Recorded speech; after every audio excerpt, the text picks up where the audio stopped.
Sir प्रचार किया हमने, ज़मीनी स्तर पे काम किया है, 2 साल से हम लगे हुए थे और चांदनी चौक को हमने बड़े करीब से देखा है, लोगों के दुख दर्द को समझा है और उसके बाद ये कदम उठाया है कि इस स्तर पे पहुँचे हैं। आज आप लोगों का बहुत बहुत धन्यवाद पहले तो, क्योंकि आप सब लोग इस सच्चाई को बयान करते हैं। आप लोग गोदी मीडिया की तरह बिका हुए लोग नहीं हैं। आप वो लोग हैं जो सच्चाई को दिखाते हैं, धरातल पे जाते हैं और लोगों को सच दिखाते हैं। आपके दर्शकों को बहुत बहुत धन्यवाद, बहुत बहुत साधुवाद मेरी तरफ से। मैं अब्दुल कलाम आज़ाद एडवोकेट, चांदनी चौक प्रत्याशी बीएसपी से। देखिए बहन जी ने शुरू से ही ये जाना है कि गरीबों का दुख क्या होता है, किसानों का दुख क्या है, बहुजन का दुख क्या है। काशीराम साहब ने एक पार्टी बनाई थी, ये सिर्फ पार्टी इसलिए बनाई गई थी क्योंकि और सत्ता, बाकी जो सत्ता में नूरा कुश्ती हो रही थी और इतने टाइम से काम चल रहा था, बहुजन के लिए कोई काम नहीं हुआ। उन्होंने सभी जातियों को एक माला में पिरोया, सभी जातियों के लिए काम किया और ये पार्टी बनाई है बीएसपी। उनकी आत्मा है इसके अंदर। और लोग जो कहते हैं कि सर काशीराम साहब का नाम लेकर तो काम करते हैं, वो धोखा दे रहे हैं समाज को। आपने भी बात की है प्रचार प्रसार की, तो मैं यही बात करूँगा कि चांदनी चौक जो इलाका है, 543 कॉन्स्टिट्यूंसी है भारत में, उसके अंदर ये नंबर 1 पे आता है। दिल्ली की राजधानी है और दिल्ली का दिल भी यही है, चांदनी चौक कॉन्स्टिट्यूंसी। इसको जिस नज़र से हमने देखा है, तो हमने देखा कि इसके साथ बहुत दुर्व्यवहार हो रहा है, इसके साथ दोगलापन बहुत किया गया है। आप देखना शुरू से लेकर आखिर तक यहाँ पर जो झुग्गी झोपड़ी हैं वो 20 साल से ऐसी है। पानी की सुविधा है ही नहीं, यानी कि ऐसी ऐसी चीज़ें देखी है हमने कि ये सड़क पर पानी आ रहा है, उसके बाद 200 मीटर पर एक ट्यूबवेल लगा हुआ है, उसके ट्यूबवेल से पानी खींचा जा सकता है, लोगों को दिया जा सकता है, लेकिन टैंकर का यूज़ किया जाता है। ये एक राजनीति है। गरीब लोगों को निचले स्तर पे रखना और उनसे काम लेना, ये एक राजनीति चली आ रही है लोगों को, इनको कभी भी बदलने नहीं देते। हर्षवर्धन जी ने कोई काम नहीं किया, लोग बुरी तरीके से उनसे नाराज हैं।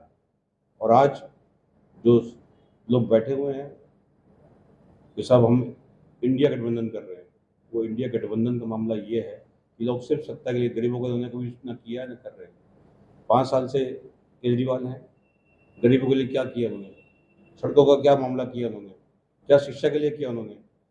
झूठे धर्रेबाजी करते हैं और कुछ नहीं देते हैं, फ्री की चीज़ देने की कोशिश करते हैं लोग। आजकल जो मुद्दा है वो है बेरोजगारी का मुद्दा। चलिए सर, सवाल ये बनता है कि आपका मुकाबला क्या गठबंधन से है या भाजपा से है? कहीं ना कहीं ये भी बात निकल के आ रही है कि मायावती जी ने अपने प्रत्याशी इसलिए उतार दिए कि भाजपा को फायदा पहुंचाते सीधा। देखिए, अब मैं ये कहना चाहता हूँ सीधा सीधा, हमारा जो सीधा सीधा टक्कर है वो है बीजेपी से, क्योंकि सत्ता में है बीजेपी। और बीजेपी ने जो हाल किया हुआ, जहर फैलाया हुआ है पूरे भारतवर्ष में। आप चाहे मणिपुर देख लो, चाहे केरल देख लो, कर्नाटक देख लो, चाहे आप जम्मू कश्मीर देख लो, सब जगह इन्होंने जिस तरीके से जहर फैलाया है, हमने उसको ख़त्म करके लोगों को ऑक्सीजन देने का काम करना है। हमने काम करना है सत्ता के अंदर, सुरक्षा का काम करना है। हमने काम करना है जिससे हमारे फौजी बिना मतलब में ना मारे जाएं, बिना मतलब में शहीद ना हो। हमें पता करना है कि वो 400 किलो आरडीएक्स कहाँ से आया। हमें पता करना है कि इन्होंने जो खाते खोले हुए हैं अपने, जिनका ये ब्यौरा नहीं देते हैं, वो खातों में से पैसा कहाँ जाता है। हम जांच कराना चाहते हैं। बात हो जाएगी दिल्ली के अंदर, राजधानी के अंदर जहाँ बिजली पानी फ्री मिल रहा है, तो उन वोटरों को आप कैसे समझाओगे? देखिए, बिजली पानी फ्री कहाँ मिल रहा है आप लोगों को, सही बताना। मेरा तो बिल आता है, मेरा ऑफिस का भी बिल आता है, मेरा घर का भी बिल आता है, मैं तो बिल सबमिट करता हूँ। और ऐसे बहुत से लोग हैं जिनके बिल सबमिट करते हैं। हाँ, जिन लोगों के 200 से नीचे रीडिंग है, इसका मतलब क्या होता है? इसका मतलब ये है कि वो जो गरीब है वो कभी एसी इस्तेमाल ना करे, जो गरीब है कभी कूलर इस्तेमाल ना करे। वकील साहब, आपके पास वो कौन सी 4 चीजें जो आप 1 मिनट में बता सकते हैं और लोगों के दिलों तक अपनी बात पहुंचाकर जीत हासिल कर? देखिए, सबसे पहले मैं कहना चाहता हूँ शिक्षा। शिक्षा हम देंगे, प्रॉपर शिक्षा देंगे जो होनी चाहिए। संविधान को हम लोग मजबूत करेंगे, लोगों तक रोजगार पहुंचाएंगे और साथ ही कोशिश करेंगे जो स्कूल चल रहे हैं, टीन के अंदर चल रहे हैं, उनको कम से कम छत मिल जाए। उन बच्चों को छत मिल जाए इस तरीके मगर सभी कोई नई बात नहीं है, जो नेता आते हैं वो इसी तरीके आप जैसे कहते हैं कि हम इनको ये देंगे वो देंगे। केजरीवाल ने भी बोला था कि भाई मैं कोई गाड़ी नहीं लूंगा, मैं कोई बंगला नहीं लूंगा। भाई आपकी भाषा थी ना सर वो। आज जो नए नए बंगले हैं 50 करोड़ रुपए की कोठी के अंदर अभी काम कराया है। सभी नेताओं की बात ये है। आप सवाल ये करना चाहते हैं कि आप सभी लोग इस तरीके से ही आते हैं। आपने केजरीवाल को मौका दिया, आपने बीजेपी को मौका दिया, आपने कांग्रेस को मौका दिया। एक बार बहन जी को मौका देकर देखिए दिल्ली के अंदर, अगर तकदीर न बदल जाए दिल्ली वालों की तो। सर, अगर ये दिल्ली के अंदर बसपा का अभी तक खाता नहीं खुला है, आप लोकसभा की बात कर रहे हैं।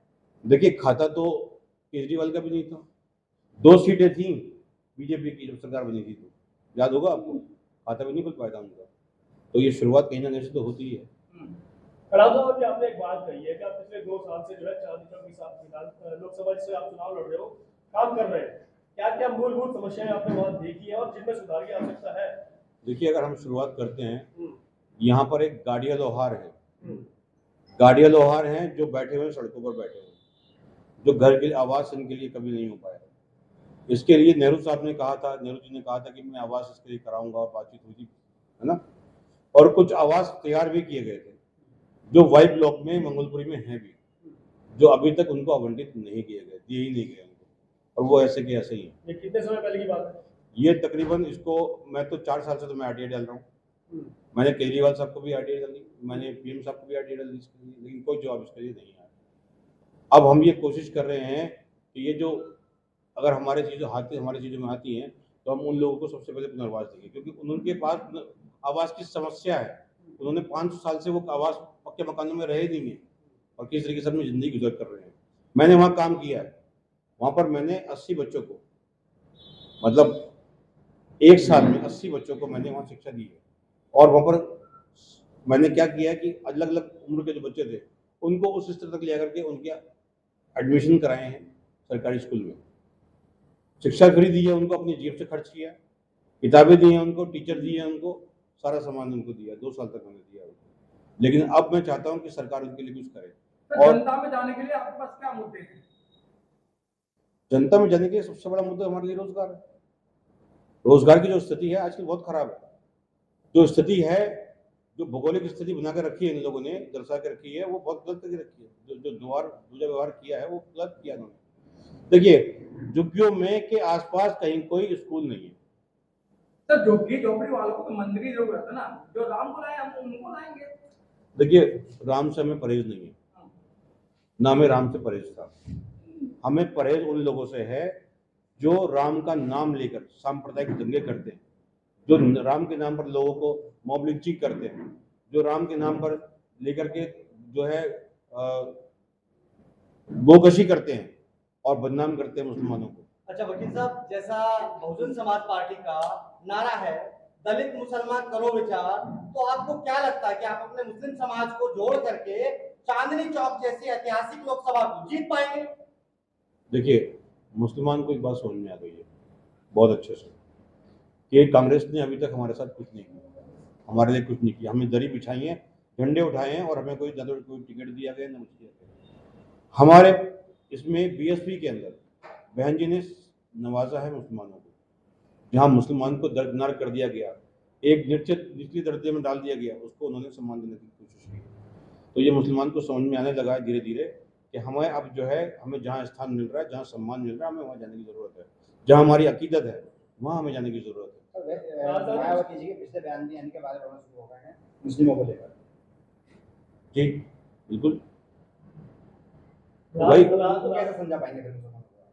देखिए, बयानबाजियाँ जो है, जो आप कह रहे हैं कि वो जो हर जो है नेता करता है अपने तरीके से करता है, बहन जी के हमें ऊपर पूरा विश्वास है, उनकी नीति में पूरा विश्वास है। दिल्ली की राजधानी में 7 लोकसभा सीट है, जिसमें से 3 पर मुस्लिम कैंडिडेट उतारे गए। कैसे देखते हैं इसको आप?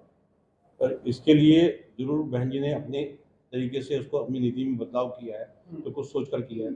सर, आखिरी सवाल ये है कि ये भी एक सवाल है कि जैसे थोड़ा थोड़ा प्रत्याशी बदले जा रहे हैं, अचानक हम देख रहे हैं कि पहले प्रेस कॉन्फ्रेंस होती है तो प्रत्याशी कुछ और होते हैं और बाद में बदल जाते हैं। अब और सुनने में आ रहा है कि नया प्रत्याशी एक और बदला जा रहा है ईस्ट दिल्ली से। क्या आप टिके रहेंगे या आप भी बदल दिए जाएंगे? देखिए, बहन जी का जो आशीर्वाद होगा जो आदेश होगा वो मैं करूँगा। लेकिन मैं बता दूं आप लोगों को कि मैंने पर्चा दाखिल कर दिया है और मुझे संबल मिल चुका है। बहुत बहुत चलते चलते मुबारक। आप मतदाताओं को क्या संदेश देना चाहेंगे? अपने घर से बाहर निकलिएगा तो अपना गैस सिलेंडर देखिएगा, पेट्रोल के रेट देखिएगा, डीजल के रेट देखिएगा, अपना जो खाने का तेल है रिफाइंड है उसका रेट देखिएगा, सरसों के तेल का रेट देखिएगा। और याद कीजिएगा मणिपुर की बहनों को, याद कीजिएगा हाथरस के कांड को, याद कीजिएगा बनारस के कांड को, याद कीजिएगा झूठे वादों को, याद कीजिएगा 15 लाख को, याद कीजिएगा अच्छे दिन को, याद कीजिएगा वो जो कोरोना पीरियड में हुआ है, याद कीजिएगा इलेक्ट्रॉल बॉन्ड को, और जो कोरोना पीरियड में जो वैक्सीन आप लोगों को लगाई गई हैं झूठ बोल करके, वो जो उन्होंने बेचा है लोगों को, समाज को बेचा है, जो उन्होंने बेचा है देश को बेचा है, ये याद कीजिएगा। उसके बाद वोट डालिएगा और संविधान का जरूर ध्यान रखिएगा। बहुत बहुत साधुवाद। धन्यवाद।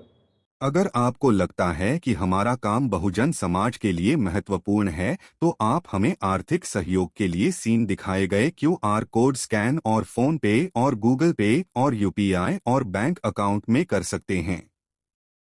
फोन पे, गूगल पे 9250529129, UPI 9250529129 bank account state bank of India AC 1042994628, IFSC code SBIN 00066563। आपका छोटा से छोटा सहयोग समाज और हमें और मजबूत करेगा, जिससे हमें बहुजन पत्रकारिता में और निष्पक्ष बनाने में मजबूत करेगा। जय भीम, जय भारत।